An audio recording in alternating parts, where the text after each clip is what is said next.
সবাইকে শুভেচ্ছা জানিয়ে মাছরাঙা দেশের সংবাদে স্বাগত জানাচ্ছি নাবিলা ফেরদৌস। শুরুতে গার্ডিয়ান লাইফ ইন্স্যুরেন্স সংবাদ শিরোনাম।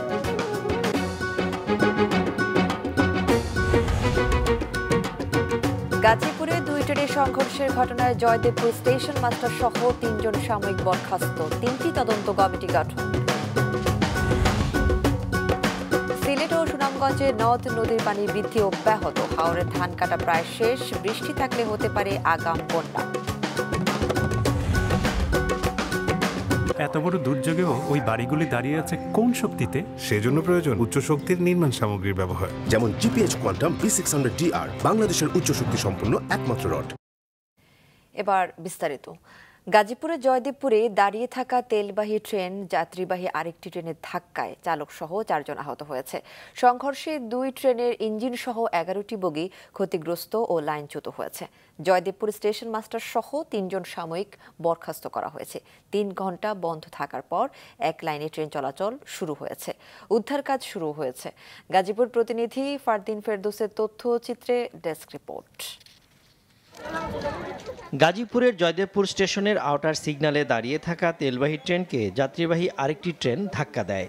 এতে দুমড়ে মুচড়ে যায় তেলবাহী ট্রেনের 5টি ও যাত্রীবাহী ট্রেনের 6টি বগি। বগিগুলো লাইনচ্যুত হয়েছে। আহত হয়েছেন চালক সহ 4 জন। 4 জন লোক আহত, 2 জন সম্ভবত ড্রাইভার আর 2 জন হেলপার হবে ট্রেনের। ওনাদেরকে জনগণের সহায়তায় আমরা উদ্ধার করে মেডিকেল কলেজ হাসপাতালে পৌঁছে দিই। জ্বালানি জাতীয় দ্রব্য যাতে এখানে কেউ বহন না করে, তাহলে কিন্তু আর ঝুঁকি নাই। আর আমাদের এখানেও আমাদের ফোম, আমাদের পানি, আমাদের জনবল সবকিছু এখানে রেডি আছে। যদি কোনো দুর্ঘটনা ঘটে আমরা দ্রুত ব্যবস্থা নিব। তেলবাহী ট্রেনের ক্ষতিগ্রস্ত একটি বগি থেকে তেল পড়ছে। শুক্রবার বন্ধের দিন থাকায় কমিউটার ট্রেনটি বলতে গেলে ফাঁকাই ছিল। এক লাইন দিয়ে রাখছে 2টা স্যার, দেওয়ার পর এই দুর্ঘটনা করছে। 2টা এক লাইন উঠে গেছে গাড়ি একটারে। এটা খুব খারাপ অবস্থা।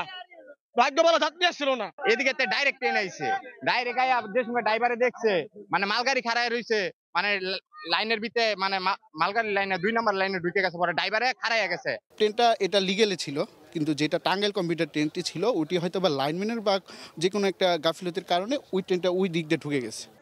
প্রত্যক্ষদর্শীরা জানায় টাঙ্গাইল কমিউটার ট্রেনটি উত্তরবঙ্গ থেকে ছেড়ে ঢাকার দিকে আসছিল।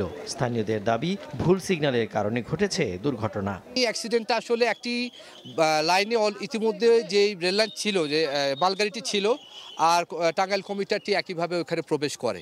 দুর্ঘটনার কারণটা মূলত এটাই। এখন এটা কি সিগন্যালিং যিনি দিচ্ছিলেন তার ভুল, নাকি কোনো কন্ট্রোলের বা কোনো জায়গায় টেকনিক্যাল ফল্ট, এটা আমরা তদন্ত করে আসলে বের করব। স্বাভাবিকভাবে কারো না কারো ভুলে এটা আসলে হয়েছে। এটা টেকনিক্যাল ভুল থাকলে সেটাও আমরা ধরতে পারবো, আর যদি কারো ভুলে থাকে রেল কর্তৃপক্ষ অবশ্যই তার বিরুদ্ধে ব্যবস্থা গ্রহণ করবে। রেল বিভাগ থেকে 2টা কমিটি হয়েছে, একটা ঢাকা বিভাগ থেকে হলো 5 সদস্য বিশিষ্ট কমিটি গঠন করা হয়েছে, এবং আমাদের যে জোনাল যে অফিস সেখান থেকে একটা কমিটি গঠন করা হয়েছে। দুর্ঘটনার কারণে উত্তরবঙ্গের সঙ্গে সারা দেশে ট্রেন চলাচল 3 ঘন্টা বন্ধ ছিল। ঘটনা তদন্তে জেলা প্রশাসন ও রেলের পক্ষ থেকে 3টি তদন্ত কমিটি গঠন করা হয়েছে। উদ্ধার অভিযানে অংশ নেয় 2 প্লাটুন বিজিবি সদস্য। মাছরাঙা নিউজ ডেস্ক। কয়েকদিনের বৃষ্টি ও উজান থেকে নেমে আসা পাহাড়ি ঢলে সিলেট ও সুনামগঞ্জের বিভিন্ন নদ নদীর পানি বাড়ছে। তবে সেখানকার হাওড় অঞ্চলের ধান কাটা প্রায় শেষ। বৃষ্টি অব্যাহত থাকলে আগাম বন্যা পরিস্থিতির সৃষ্টি হতে পারে বলে জানিয়েছে পানি উন্নয়ন বোর্ড। সুনামগঞ্জ প্রতিনিধির পাঠানো তথ্য ছবিতে ডেস্ক রিপোর্ট। বৃষ্টি ও পাহাড়ি ঢলে পানি বেড়েছে সুনামগঞ্জের সুরমার 16 ঘর ও ছাতক পয়েন্টে, তবে বিপদসীমা অতিক্রম করেনি। সিলেটের সুরমা ও কুশিয়ারার শ্যাওলা পয়েন্টেও পানি বিপদসীমার নিচে। তবে পানি উন্নয়ন বোর্ডের তথ্য মতে ভারতে কয়েকদিন ধরে বৃষ্টির ফলে সিলেটের নদ নদীগুলোয় পানি বেড়েছে। গতকাল সুরমা নদীর কানাইঘাট এবং সারি নদীর জৈন্তাপুরের সারিঘাট পয়েন্টে পানি শুষ্ক মৌসুমের বিপদসীমা অতিক্রম করে। ফ্লাড ফোরকাস্টিং অ্যান্ড ওয়ার্নিং সেন্টারের সর্বশেষ তথ্যানুযায়ী সুনামগঞ্জ জেলার পানি সাম্প্রতিক সময়ে খুব দ্রুত বৃদ্ধি পাবে, এবং গত 24 ঘন্টায় সুনামগঞ্জ জেলার সুরমা নদীর পানি আনুমানিক 0.5 মিটার বৃদ্ধি পেয়েছে। নদীর পানি বৃদ্ধি পাওয়াটায় এটিকে অনেক মৎস্যজীবী তাদের জন্য আশীর্বাদ হিসেবে দেখছেন। এদিকে নদ নদীর পানি বাড়ার আগেই সুনামগঞ্জের নলুয়া, কাংলা, শনিসহ প্রায় সব হাওরের নিচু এলাকার ধান কাটা শেষ। এখন উঁচু এলাকার কিছু অংশের অবশিষ্ট ধান কাটছেন কৃষকরা। বন্যার প্রকোপ এড়াতে পারায় তাদের সবার মুখে তৃপ্তির হাসি। একই পরিস্থিতি সিলেটের হাওরেও। এই কিস্তি যে বৈশাখীটা দিছে খুব সুন্দর বৈশাখীটা দিছে, আনন্দভাবে তুলছি। আর তুরাতুরি যেতে আছে বাকি দিনে তুলিলিমু। এখন ধান তুলা শেষ, আমরা এখন মাছ চাষের বারবার লাগে ফাইনে আইলে আমরা ভালোই। কৃষি সম্প্রসারণ অধিদপ্তরের তথ্য মতে 2 জেলারই হাওড়া অঞ্চলের 98 বেশি ধান কাটা শেষ। বন্যার আগেই অবশিষ্ট ধান ঘরে তুলতে পারবে বলে আশাবাদ জানান সংশ্লিষ্ট কর্মকর্তারা। আগামী 4 তারিখের মধ্যে সুনামগঞ্জ জেলায় হাওরের শতভাগ ভূদান সম্পন্ন হবে। আবহাওয়ার পূর্বাভাস থেকে নদীর পানি এবং অতিবৃষ্টিতে নদীর পানি বৃদ্ধি পাওয়ার যে আশঙ্কা রয়েছে, এক্ষেত্রে সুনামগঞ্জ জেলায় অতিরিক্ত বৃষ্টি এবং পাহাড়ি ঢলে বন্যা হলে ফসলের ক্ষয়ক্ষতির কোনো সম্ভাবনা নেই এবং আমাদের মাঠ পর্যায়ের কর্মকর্তাগণ কৃষকদের পাশে থেকে সর্বদা প্রয়োজনীয় পরামর্শ দিয়ে যাচ্ছেন যাতে তারা নির্বিঘ্নে শতভাগ ভূদান কর্তন সম্পন্ন করতে পারে এবং আমাদের যে আশা যে লক্ষ্যমাত্রা 13,70,200 মেট্রিক টন ধান তার শতভাগ অর্জন হবে। সিলেট ও সুনামগঞ্জের হাওরে এবার বোরোর বাম্পার ফলনের আশা করছেন সংশ্লিষ্টরা। মাছরাঙা নিউজ ডেস্ক। দর্শক, সুনামগঞ্জের হাওড়া অঞ্চলের পরিস্থিতি কিছুক্ষণ আগে জানিয়েছেন প্রতিনিধি ইমরানুল হক চৌধুরী। গত বছর পানি বিলম্বে আসার কারণে কিন্তু সুনামগঞ্জ সহ হাওড়া অঞ্চলে মাছের উৎপাদন কম হয়েছে। তার প্রভাব কিন্তু এই দেশের অর্থনীতি সহ সুনামগঞ্জ জেলার জেলে এবং মৎস্যজীবীদের মধ্যে পড়েছিল। আমি কথা বলেছি পানি উন্নয়ন বোর্ডের নির্বাহী প্রকৌশলীর সাথে। তিনি আমাকে যেটি জানিয়েছেন যে আগামী 1 সপ্তাহ উজানে যে ভারী বৃষ্টিপাত হবে বা হচ্ছে আজকে সহ আগামীতে হবে, সেটির প্রভাব সুনামগঞ্জে তেমন একটি পড়বে না। এই পানিটা আসলে পরে সুনামগঞ্জের যে ছোট ছোট খাল, বিল, নদী, নালা এগুলোতে পানি আসবে দ্রুত। এই পানিটা আসার ফলে সুনামগঞ্জের জেলে এবং মৎস্যজীবীদের জন্য সুবিধা হবে। রাজশাহী, পাবনা, যশোর, চুয়াডাঙ্গা ও কুষ্টিয়ায় তীব্র তাপপ্রবাহ অব্যাহত রয়েছে। বিভিন্ন জেলায় বৃষ্টির পরও সেভাবে কমেনি তাপমাত্রা। রাঙ্গামাটি ও সিলেট ছাড়া দেশের বেশিরভাগ জেলায় দিনের তাপমাত্রা রয়েছে 36 ডিগ্রি সেলসিয়াসের উপরে। আবহাওয়া অধিদপ্তর জানিয়েছে, দেশের বিভিন্ন অঞ্চলে চলমান তাপপ্রবাহ আরও অন্তত 2 দিন অব্যাহত থাকতে পারে। 6 মে দেশের অধিকাংশ এলাকায় ঝড় সহ বৃষ্টির পর মিলতে পারে স্বস্তি। চলতি মাসে হতে পারে 3 থেকে 4টি ঝড় সহ বৃষ্টি। সাগরে তৈরি হতে পারে লঘুচাপ, যা রূপ নিতে পারে ঘূর্ণিঝড়ে। তবে চলমান তাপপ্রবাহ থাকতে পারে আরও 2 দিন। 6 মে সারা দেশে বৃষ্টির পর কমতে পারে গরম, জানিয়েছে আবহাওয়া অধিদপ্তর। এদিকে গরমের কারণে 25 জেলার শিক্ষা প্রতিষ্ঠানগুলোর ছুটি আগামীকাল পর্যন্ত বাড়িয়েছে শিক্ষা মন্ত্রণালয়। মংলায় তাপপ্রবাহে জনজীবনের অবস্থা কিছুক্ষণ আগে জানিয়েছেন আমাদের সহকর্মী আমির হোসেন আমু। গত 2 দিন ধরে মংলা সহ সুন্দরবন উপকূলীয় আকাশে কিন্তু মেঘ দেখা যাচ্ছিল, কিন্তু বৃষ্টি কিন্তু এ পর্যন্ত কোনো বৃষ্টি হয়নি। যে কারণে ভ্যাপসা গরম কিন্তু আরও তীব্র থেকে তীব্রতর হয়েছে। আমি বন্যপ্রাণীর অবস্থা জানার জন্য কিছুক্ষণ আগে কথা বলেছি করমজল বন্যপ্রাণী কর্মকর্তা, করমজল বন্যপ্রাণী প্রজনন কেন্দ্রের কর্মকর্তা আজাদ কবিরের সঙ্গে। তিনি আমাকে যেমনটা জানিয়েছেন যে সুন্দরবনের বন্যপ্রাণীরা সাধারণত নদী এবং খালের চর অঞ্চলে বিচরণ করে থাকে। তীব্র তাপ দেওয়ার কারণে নদী এবং খালের চর অঞ্চলে এবং পর্যটন স্পটের যে লোকালয় এলাকাসমূহ রয়েছে সেইসব এলাকায় সেই বন্যপ্রাণীর কিন্তু আগের মতো আনাগোনা নেই। সব মিলিয়ে একটা বন্যপ্রাণীর মধ্যে একটা তীব্র গরমের একটা প্রভাব কিন্তু পড়েছে। চলমান তাপপ্রবাহে মোংলায় চিংড়ি চাষে বিপর্যয় দেখা দিয়েছে। কমে গেছে অধিকাংশ ঘেরের পানি, মারা পড়েছে অনেক পোনা। এতে রপ্তানি কমে যাওয়ার আশঙ্কা করছেন চিংড়ি চাষি ও ব্যবসায়ীরা।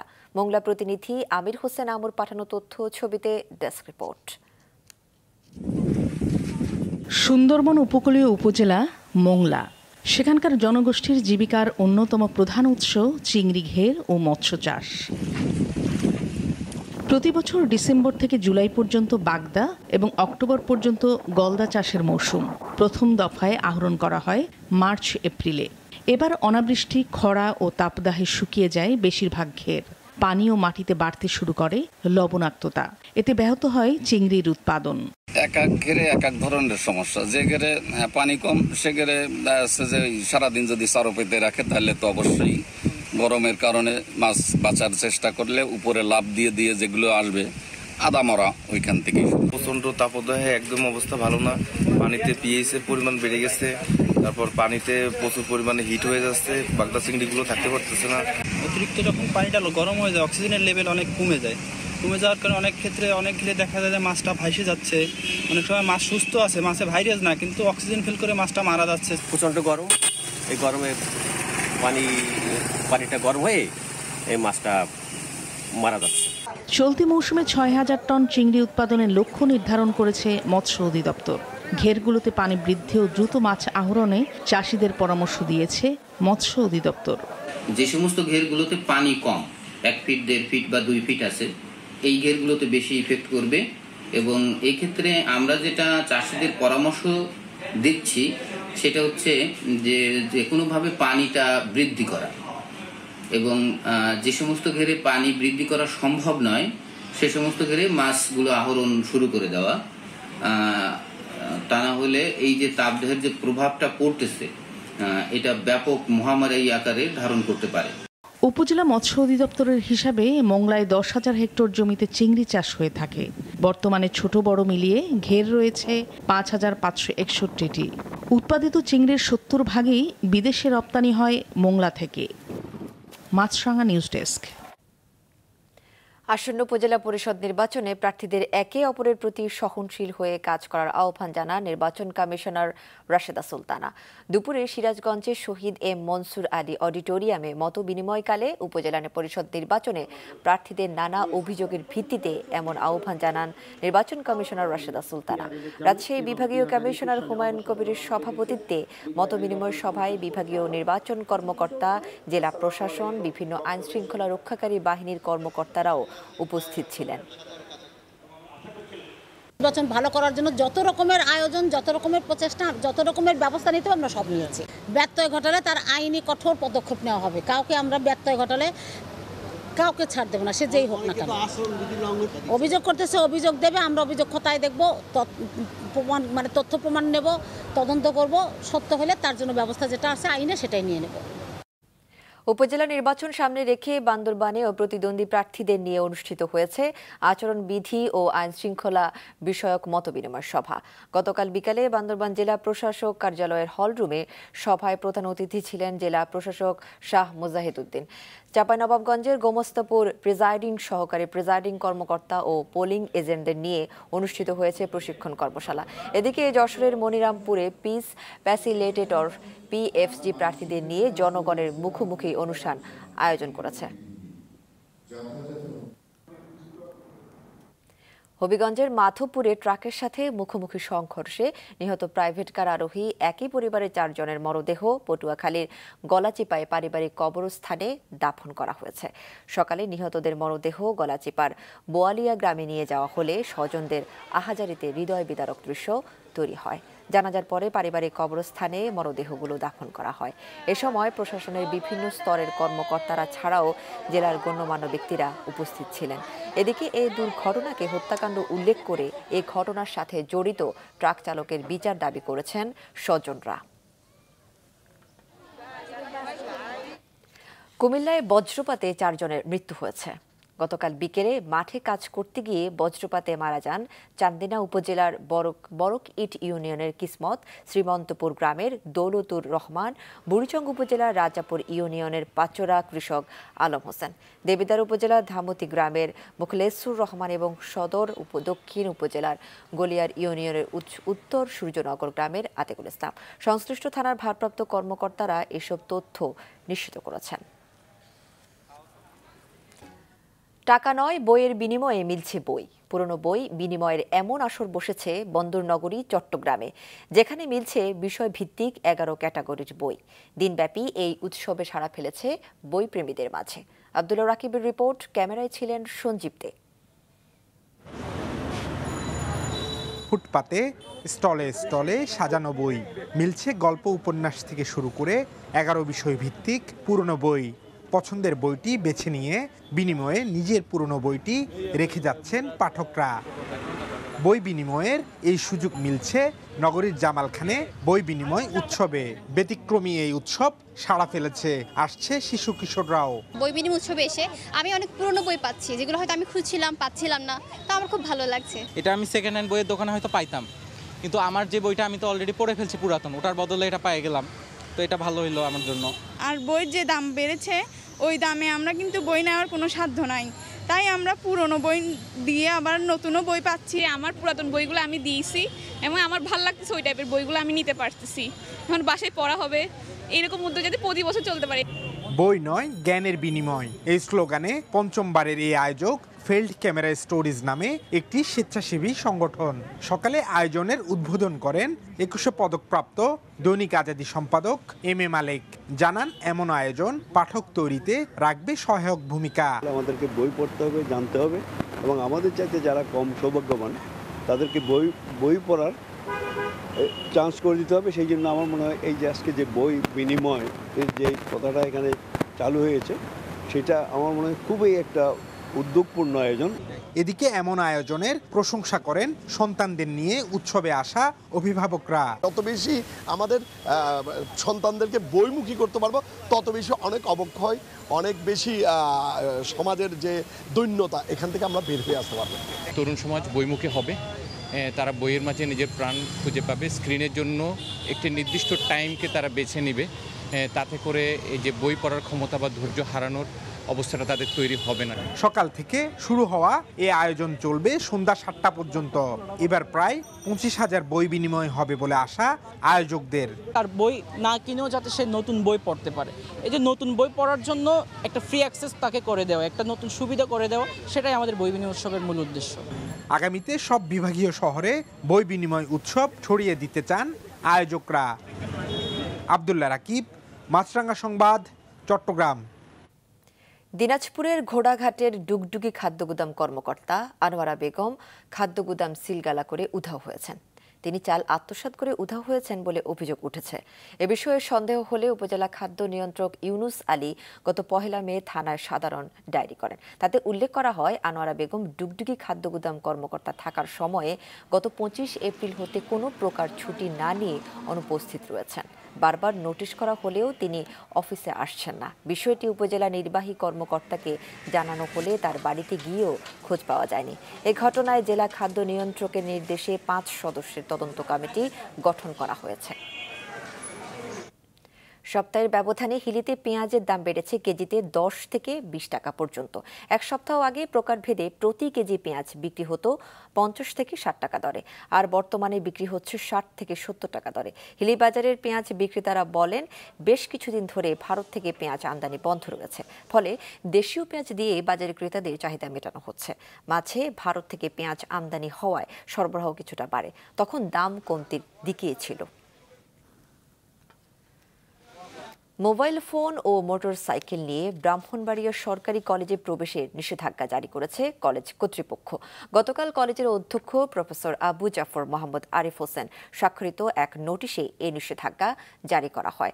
নোটিশে উল্লেখ করা হয়, কলেজের উচ্চ মাধ্যমিক, স্নাতক ও স্নাতকোত্তর শ্রেণীর শিক্ষার্থীদের সার্বিক কল্যাণ ও কলেজের শৃঙ্খলার স্বার্থে কলেজ ক্যাম্পাসে মোটর বাইক ও শ্রেণীকক্ষে অ্যান্ড্রয়েড মোবাইল ফোন নিয়ে কোনোভাবেই প্রবেশ করা যাবে না। নোটিশে শিক্ষার্থীদেরকে নির্ধারিত ইউনিফর্ম পরে কলেজে আসতে বলা হয়েছে। বান্দরবানে কেএনএফ এর 16 নারী সদস্যকে 2 দিনের রিমান্ড শেষে ফের জেল হাজতে পাঠানো হয়েছে। দুপুরে জেলার চিফ জুডিশিয়াল ম্যাজিস্ট্রেট আদালতে হাজির করা হয় 16 নারীকে। শুনানি শেষে তাদের জেল হাজতে পাঠানোর নির্দেশ দেওয়া হয়। গেল 2 এপ্রিল জেলার রুমা উপজেলায় ব্যাংক ডাকাতি, অপহরণ, হামলা ও অস্ত্র লুটের ঘটনায় যৌথ বাহিনীর অভিযানে কেএনএফ এর 81 সন্দেহভাজন সদস্য গ্রেফতার হয়। শারীরিক প্রতিবন্ধকতাকে জয় করে পরিবারের অভাব ঘুচিয়েছেন পঞ্চগড়ের আবু শহীদ। 2 হাত নেই, তবুও প্রতিনিয়ত পরিশ্রম করে ভাগ্য পরিবর্তনের চেষ্টা করে যাচ্ছেন। পঞ্চগড় সংবাদদাতার পাঠানো তথ্য ও ছবি নিয়ে ডেস্ক রিপোর্ট। শারীরিক যত অপূর্ণতাই থাকুক না কেন, অদম্য মনোবল আর ক্লান্তিহীন চেষ্টা সব বাধা কাটিয়ে তৈরি করতে পারে পরিপূর্ণ সম্মানের এক জীবন। এমনই এক উদাহরণ পঞ্চগড়ের 2 হাত হারানো এই ব্যক্তি। প্রায় 35 বছর আগে বিদ্যুৎ স্পৃষ্ট হয়ে নিজের 2টি হাত হারান আবু শহীদ। শুরু হয় নিজেকে টিকিয়ে রাখার লড়াই। হাত হারিয়ে নিজেকে পঙ্গু ভেবে বসে থাকেননি একটি দিনও, শুরু করেন লেখাপড়া। যে আমার যে হাত দুটা নেই, আমি এটা মনে করি না, মনে করলেই সেটা আছে দুঃখ মাঝে বাড়বে, আর দুঃখ প্রকাশ করে লাভ নাই মানুষের কাছে, কারণ প্রকাশ করলে করলেন মাঝে, কিন্তু দুঃখ মাঝে দুঃখ হয়ে থাকে গেল।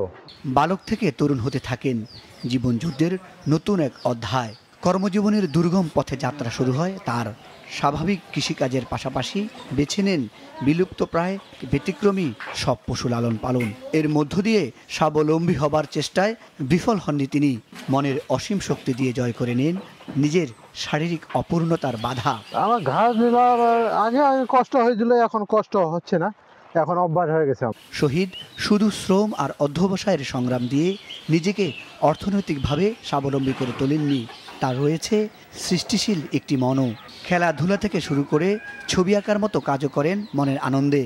মাধ্যমিক পর্যায়ের শিক্ষার্থীদের ব্যবহারিক শিক্ষায় সহায়তা করে আসছেন দীর্ঘদিন থেকেই। কিছুদিনের মধ্যে মাঝে কিছু মাঝে ছাত্রছাত্রী আসবে, মাঝে কেউ সায়েন্সে, কেউ আর্টসের, মাঝে প্র্যাকটিক্যাল খাতা আর্ট করার জন্য।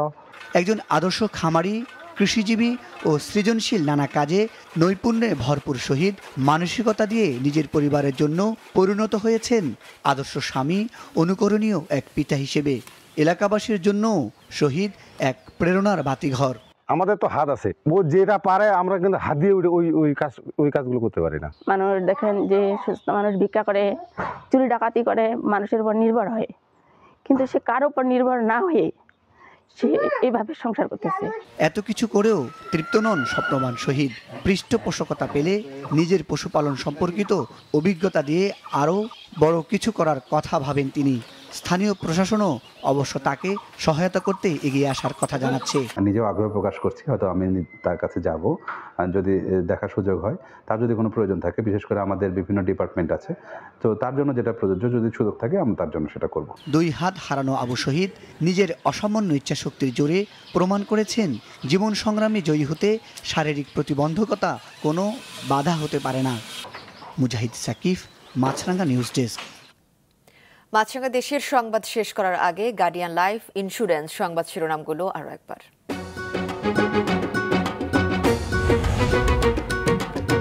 গাজীপুরে 2 ট্রেনের সংঘর্ষের ঘটনায় জয়দেবপুর স্টেশন মাস্টার সহ 3 জন সাময়িক বরখাস্ত, 3টি তদন্ত কমিটি গঠন।